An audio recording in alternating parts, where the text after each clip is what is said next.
Salem with a lot of insecticides. It was easier for McDonald's to keep selling, and I don't want to, insecticide use is very safe for the consumer. Maybe not for local communities, farm workers.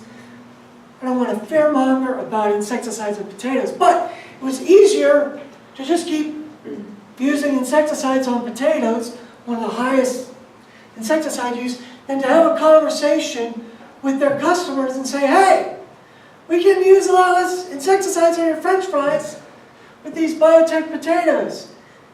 But it was too difficult a conversation because of all the fear-mongering.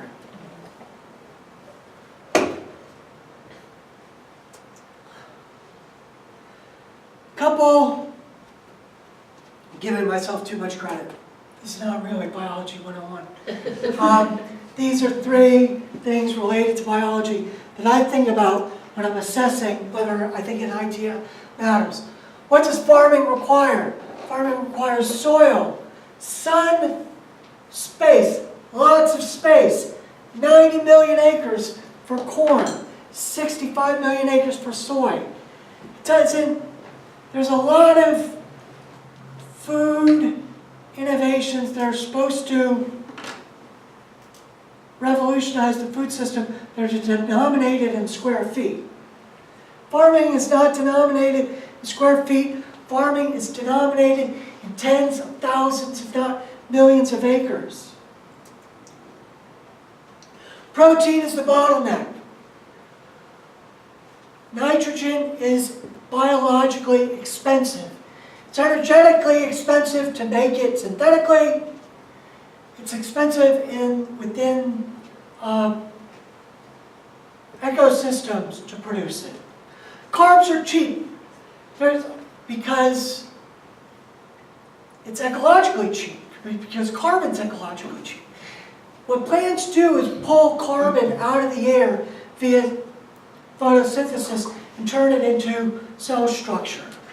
Now, like one day the light went off in my head, like why there wasn't a hole where the seed used to be. Like I kind of had this model of the soil being turned into the plant. The plant is just carbon pulled out of the air, right? That's a very fairly efficient, very easy chemical reaction. Nitrogen in the air, 75% of our air is nitrogen, but it's a triple bond. It's a very powerful bond. It's hard to break. It's expensive. That's why protein is expensive. So an innovation doesn't have to deal with the bottleneck of protein, but that's definitely one of my considerations. If I'm going to take something seriously, I generally want to see it dealing with the problem of lowering the impact of protein production, or in developing nations, making protein cheaper and more available to citizens. Entropy versus conversion. Livestock are warm-blooded animals. They're throwing off heat all day long, trying to maintain a stable body temperature, right? So, and they require lots of energy, lots of water, and they create major waste streams in converting energy into fat and protein. Plants and insects and single-celled organisms, on the other hand, they are not warm-blooded, they're cold-blooded, or they don't have blood. They're trying to maintain homeostatic body temperature, which is it's hugely inefficient in terms of harnessing a biological system to make protein and fat. On the other hand, in defense of livestock, there's a ton of area, landmass, covered by highly dense cellulosic plants that humans can't eat, but grazing animals can, and they transform them into milk and meat and turn land that we could not use to produce food for humans into useful, delicious, nutritious food. So those are things you need to take into account and think about when you're assessing different, which of those are you harnessing? So grazing harnesses that. Feedlot feeding doesn't. Although even that is more efficient than you might think, I still don't support it. But it's a much more of a push than you might think. So those are, that's the main framework that I try to use to assess things. So modalities that I think, keep your eye on, these are things that I think might take off. They might be innovations that could help. I think these are the things worth keeping your eye on. And we're going to look at 3 areas: traditional rural farming, urban and peri-urban systems. So peri-urban is farming that happens, like Portland has a lot of great peri-urban farming that happens ringing around an urban area, a lot of time, and there's a lot of interactions. Generally, when I think of peri-urban farming, I also think that there are commercial relationships between the farms and the city. So there are, if you're growing grass seed in the Willamette Valley, you're close to a city, but I would not consider, like, you're selling the grass seed to Scots, and it's, for, golf courses in Phoenix, Arizona. I don't consider that peri-urban farming, no matter how close you are to Eugene or Salem or Bend. And then we'll look at some industrial production systems. Is that like hydroponics? Maybe. It could, yeah. Well, that could be urban farming. I think that would generally be, I would consider that urban farming. Is the bucket I would put that in. So things to look for in traditional urban farming. One is conservation ag. And this somewhat contradicts what I said, not really, that these are systems that aren't about technological intensification, but they're ecological techniques. They don't, conservation ag, the first 3 anyways, they don't really mimic nature though.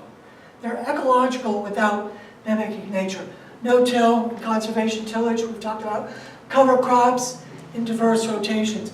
Cover crops is, once you've harvested your crop, you plant another crop, usually not a cash crop, although sometimes, if you can pull it off, cash crop is great.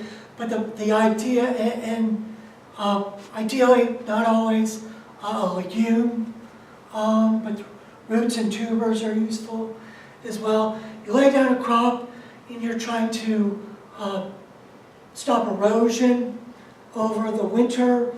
You're trying to put some green matter and organic material back in the soil, build soil structure. There's a lot of great benefits to cover cropping.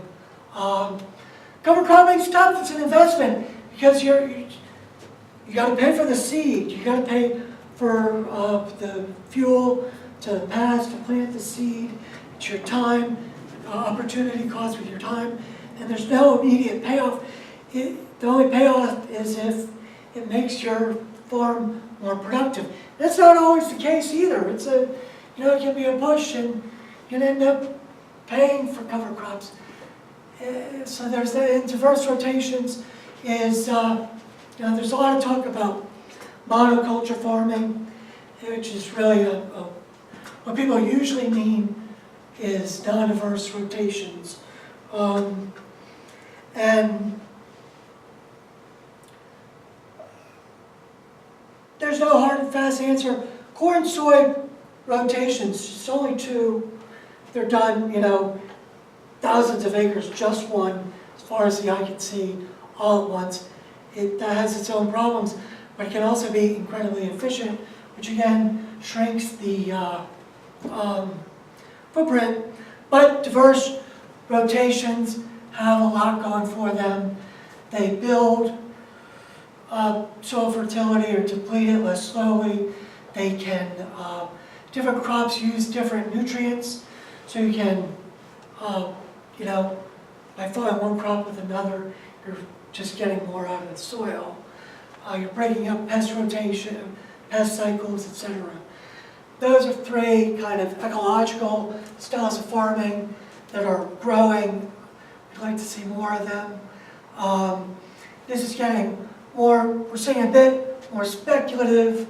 I think watch for novel integrations of crop and livestock. So some of it's kind of everything old is new again, like farming beef and crops together instead of just one and just the other. So your manure management problem becomes a soil nutrient solution, all of that. Don't they do fallow, though? Don't they leave it just blank for certain periods of time to let it recover on its own? So, not many modern farmers, that's very expensive to, I mean, you just gotta put the, better off getting the fertilizer and just, I was just saying, in Eastern Oregon, it's used in their wheat rotation if they don't have enough moisture. Sometimes they need two cycles of water in order to get enough to grow crops. dryland farming, Yeah. yeah. No? That's not about the soil, that's about just waiting till you have enough water Yeah. to get one. It takes 2 years to get enough water for one crop of wheat. It's called dryland farming in Eastern. But what you're talking more like wheat on pasture, where you have pasture land for a couple years, and then maybe you're I just 4 or 5 talked to years. a guy this fall out near the Dalles in Sherman County, who's like the first guy in 2 generations to get his neighbor to come.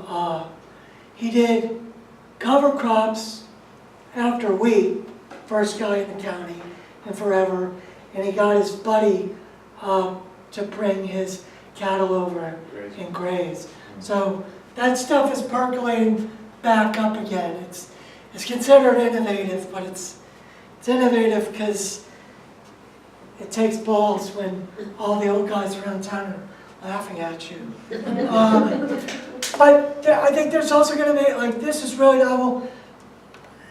I haven't really heard of anybody doing this. I just know the nutrient cycle works. I'm waiting for somebody. Nobody ever listens to me, but eventually someone will. Is put together chicken and tilapia together. Tilapia and like combine. There'd be a lot of synergy there. Anaerobic digesters, we're starting to see those on dairy farms. Methane is 40 more times potent than carbon as a greenhouse gas. You collect the methane as it rises, creates a ton of heat as it compresses into biogas. You can turn the biogas into an energy source on farm, or municipalities that are doing this with their waste streams. And then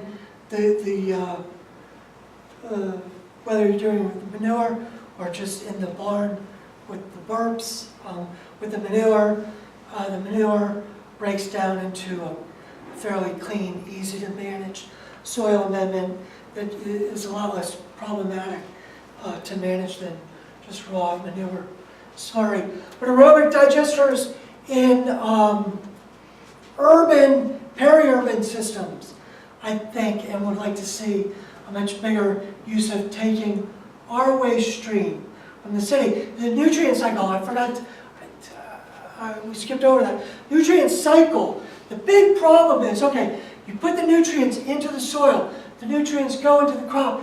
The crop goes from Iowa to New York City. You eat them. Now the nutrients are in New York City. And how do you get them back to Iowa? You know, you take them out of the Central Valley. You bring them to LA. Now they're stuck in LA. How do you get them back? I don't know that we can get the nitrogen and the phosphorus from New York City back to Iowa. But I think we could get it back from Portland back into the Willamette Valley as a soil amendment and an energy source for the city. Or from Salem, from Ben, Eugene, blah, blah, blah. Kelp farming. We're starting to see a little bit about this, something I don't know a lot about. And that's happening kind of like in, just offshore in ocean areas.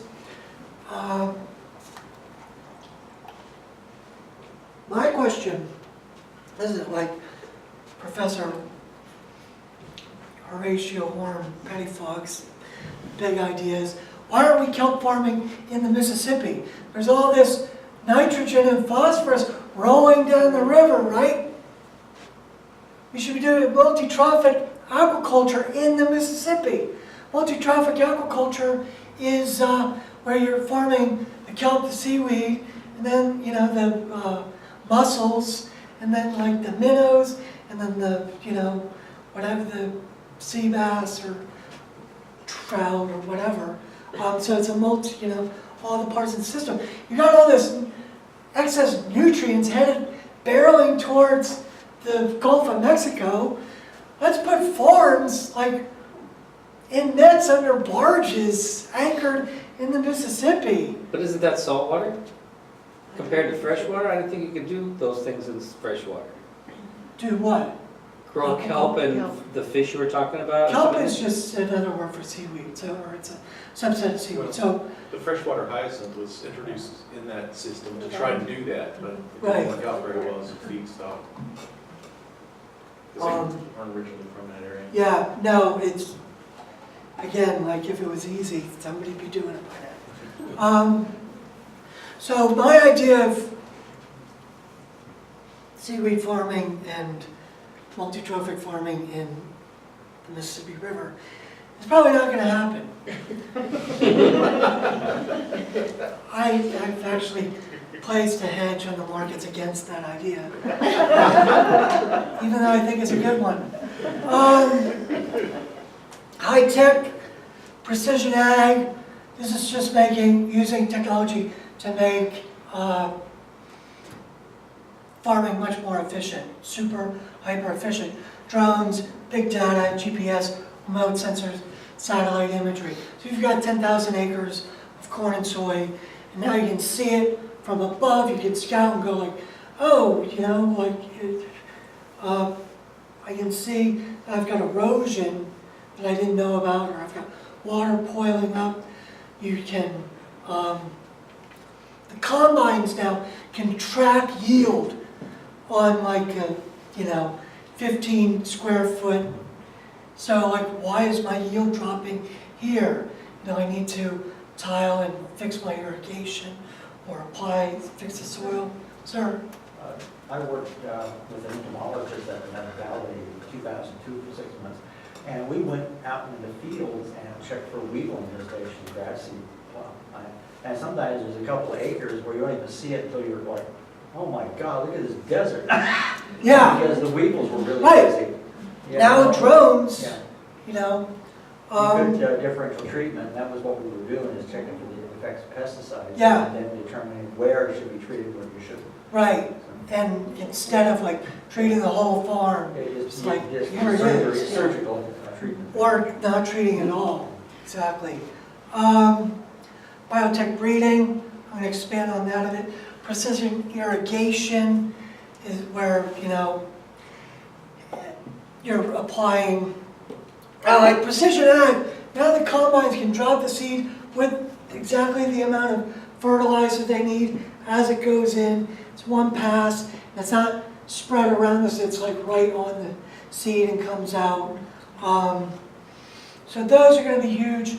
Precision irrigation again, like the exact amount of water when you need it. You've got sensors. Like the irrigation is tied to the sensors, so you're not guessing. Like, I know how much moisture is in the soil. Turn on the water. Robotics. On-farm solar-powered ammonium nitrate production is a possibility. I've talked to, very early breakthrough at Yale in terms of figuring out the catalyst that reduces the energy required to break that bond, that triple bond. That they took it from the soil rhizomes. They finally figured out how the rhizomes did it, and then figured out how to do it synthetically.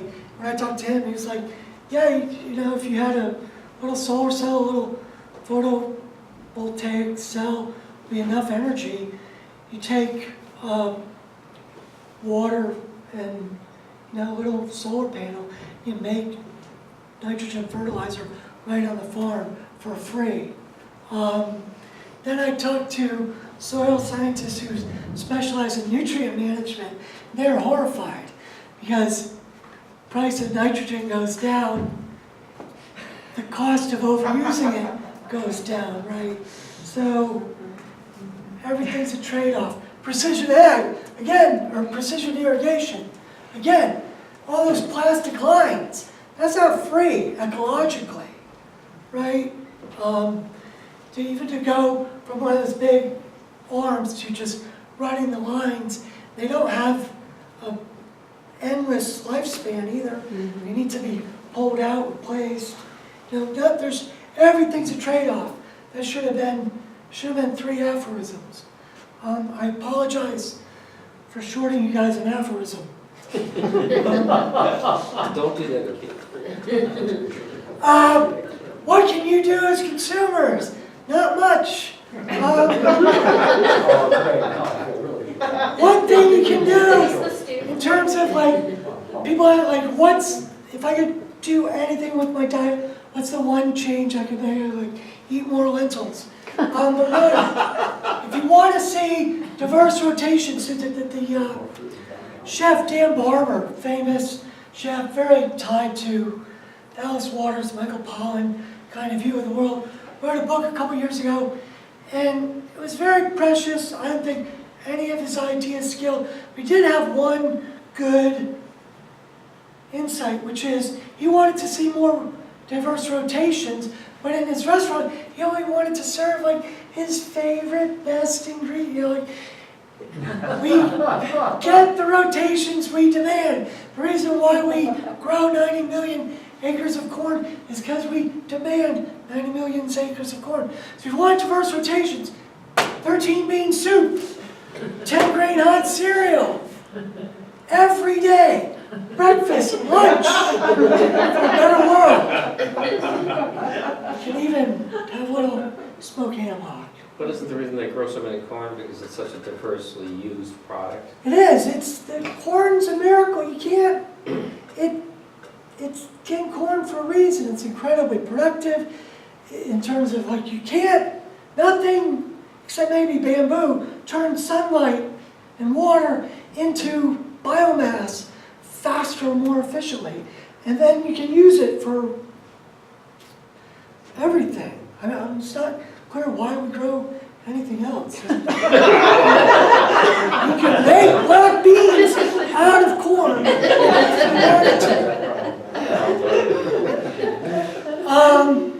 Peri-urban feedback systems, anaerobic digesters. We talked about that, creating that rural-urban or peri-urban loop.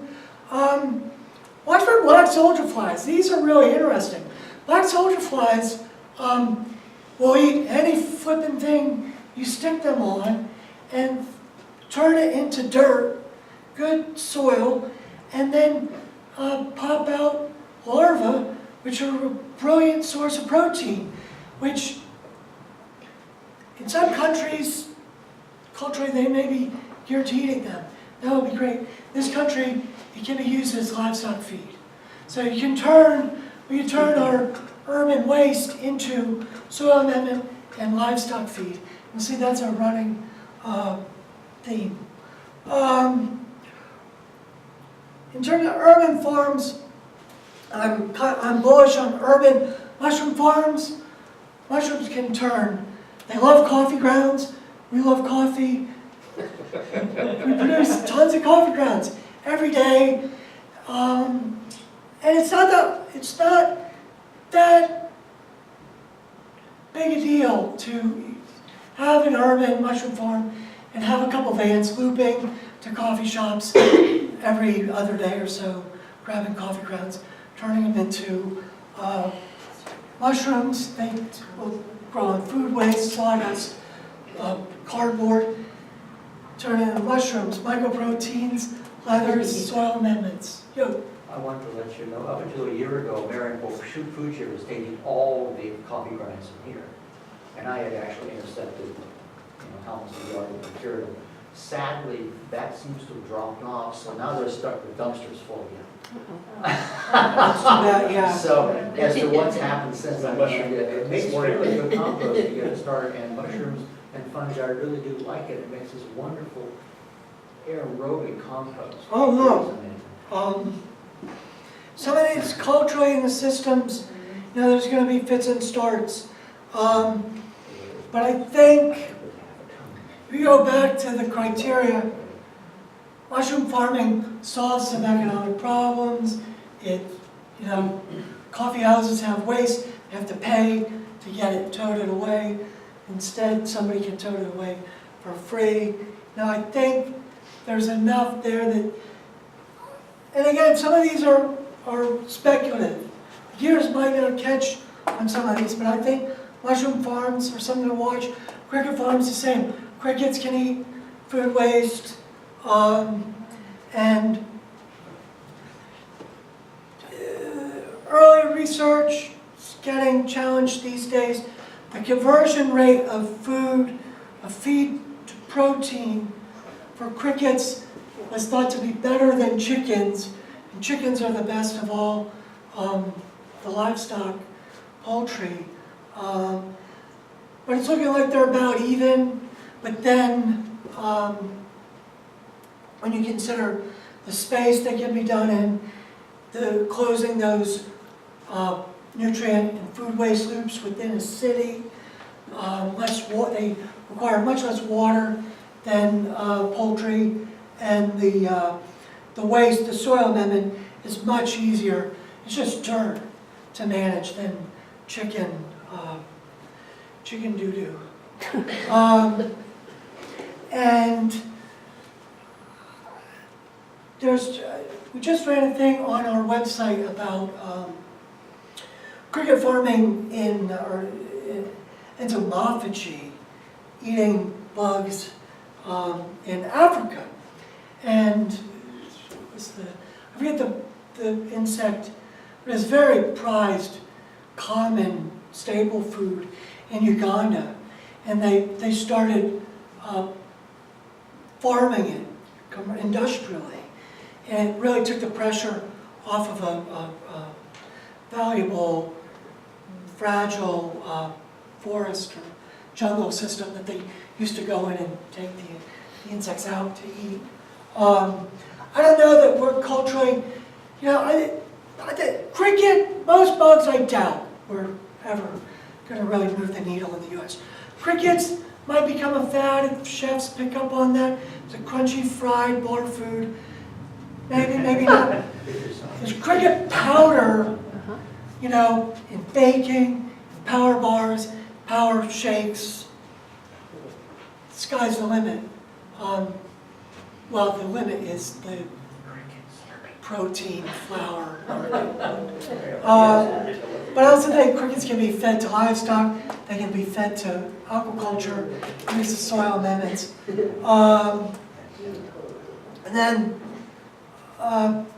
this is kind of a restatement, but keep your eye in these peri-urban feedback systems for these integrated livestock culture crop systems that I think could be interesting.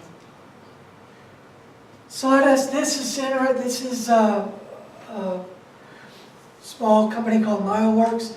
They're making leather out of mushrooms or mushroom skin, turning sawdust into fine leather items. You can turn, I don't know if you've ever had corn. Jason probably has. It's not that good. I had it.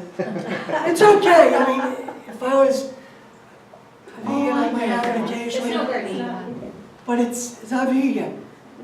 It's vegan. It's vegan. It's a mushroom. It's a mycoprotein. It has milk and eggs in it. Mushroom. Some of the product. I don't think the protein does, but the anyway, it's vegetarian. It's not very good. But You're talking about that fungus that grows on corn? no, No, it's cute. that's Sweeta locoche, the Mexican truffle. Oh. What is it that you're describing? It's in the frozen section. That's the name brand, I think. It's It's Q-O-R-N. No U. Oh. Yeah. They got rid of the meat and the U after the Q. I've eaten their hamburgers before, those were terrific. There you go. What about that leather, is that actually durable? Apparently, I haven't tried it. I just read about it on Popular Science. It's a chair he made. Not for everybody, but Yeah. stylish in some quarters. What to look for in industrial production systems. Synthetic biology. This is where you genetically engineer single-celled organisms, usually algae, yeast, bacteria, sometimes fungi, to excrete, burp, shit, whatever you want them to. So they've got algae producing palm oil or a palm oil substitute. Palm oil is very hard to duplicate, very valuable, also incredibly environmentally destructive. There's been a lot of push to improve practices. They're getting there, but if we could, just grow it in vats, like taking, sugar cane or, the stuff from the dumpster from the restaurant, all the better. Using big data to identify and synthesize scarce aromatics. They're producing vanillin in vats now, which is like vanilla is again like a very fragile ecosystem that it's grown in. So everything's got a trade-off. You take that, take away vanilla farms. It's good for the jungle and